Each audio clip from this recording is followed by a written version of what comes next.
Сега тази стъклена вата какво прави горе? Горе. Там чисти той. Що аз? Ти тук чисти. Не, това ти го мета, да ти кажа, защото тогава нямаше нищо. Това той го изчисти от него тази вата. Вече е твоя. Господари. Метня в кофата, бе!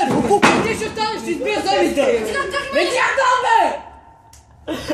Каза какво го направи, мачка, наметам букутите! Или там, нека тебе насекъде тук рушиш, правиш тая кал от кореба от тебе! Пуска горе, че шмата си тече тук вода, да си разхлажда! Което те спрашва, бе? Слакът ми скучи. Дрази работа!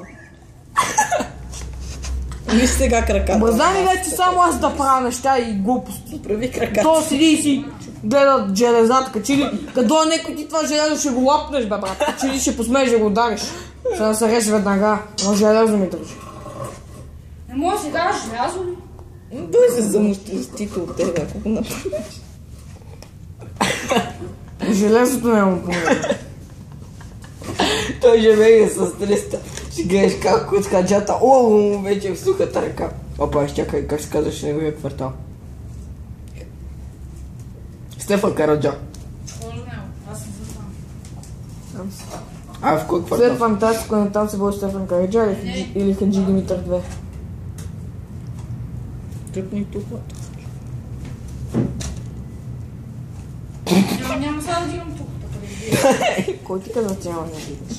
Аз ако стана... Ти ще бъдеш, че си я дигаш. Аз ще стана тата на края преди да я дигаш. И аз да се една Просто това нищо не си направил.